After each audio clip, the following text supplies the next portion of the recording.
Well, because I didn't put a $100 bill on there in my knowledge.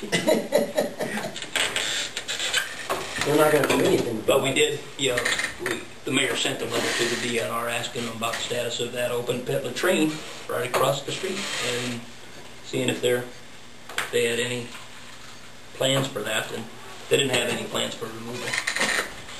They still install those in places from time to time. What? About 30 yards from the lake. Probably not in that location. If they're so worried about the lake, why don't they help us take part of cleaning up? They should be leaving that in the example. Yeah. Write that down, Marshall. Takes money though. They don't have any.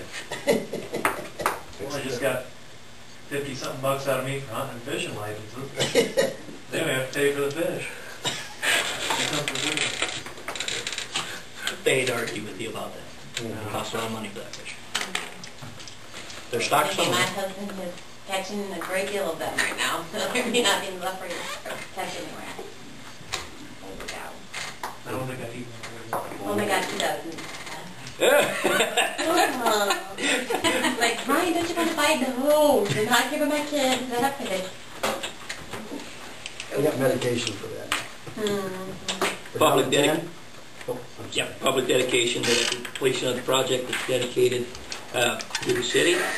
Okay, and the highlighted part there says that Camp Van Meveren would provide a maintenance warranty for a period of 2 years.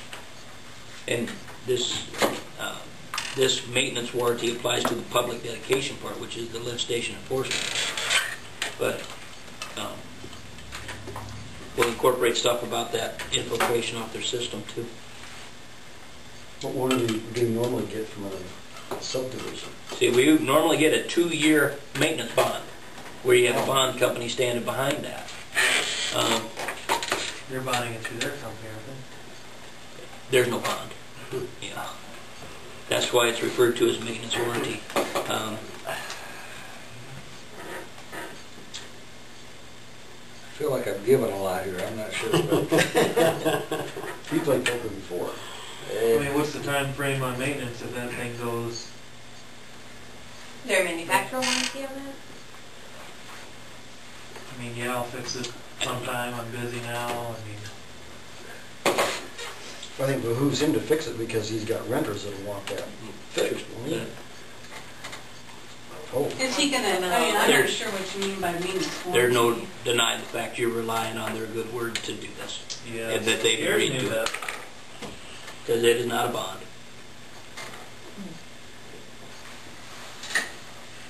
You might want to get a little bit more detailed on what that means. I agree.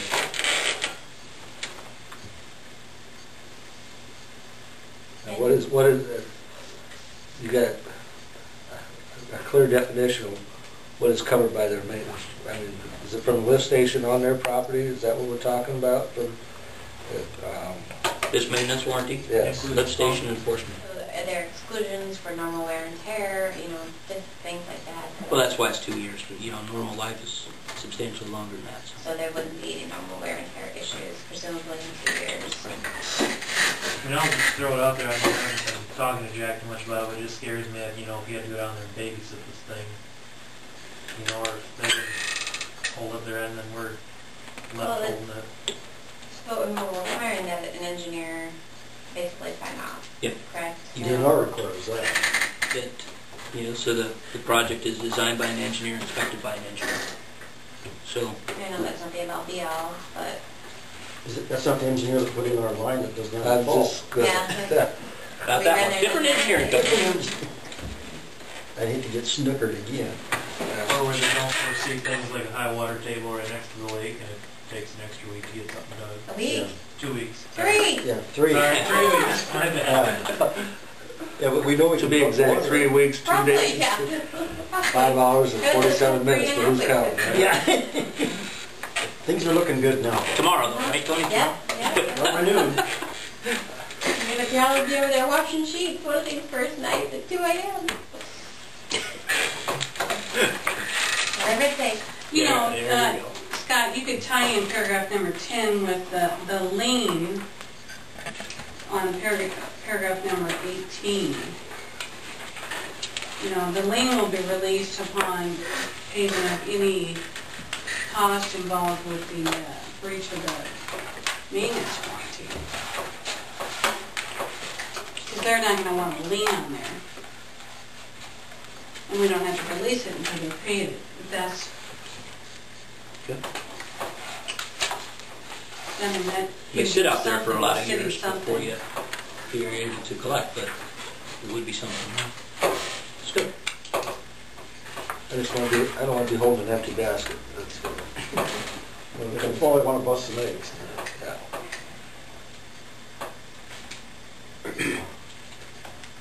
Okay. 11 is annexation, that would happen right away, zoning, that the campground is commercial. Mike Ben Reverend's current and future homes. He did want to put permanent homes in there, because if there's any new seasonal construction, he didn't want this to necessarily apply there. But current and future homes at that address would be zoned residential. And I really want to know then what he's going to do with his current home if he's going to move into that barn. I mean, Mm-hmm. that would be residential, still everything else is commercial. Right. Yep, I will find that out. Building permits requires a separation distance of 6 feet.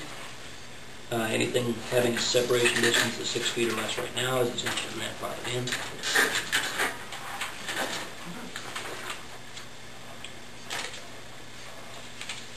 And 18 talks about default, and this is having to give mortgage. The lien comes to the city on the Camp Van Metten property and comes in the form of a mortgage.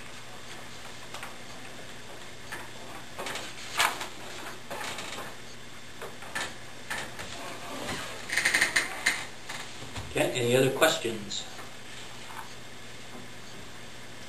Everybody's reasonably assured we think we know what direction we're going. Well, you just don't want to There's another give the important, keys in place. very important issue that I need to bring up, and it deals with where we might come up with money. That's always, That's an important one. And so we're looking at $75,000 is the number that we've been discussing.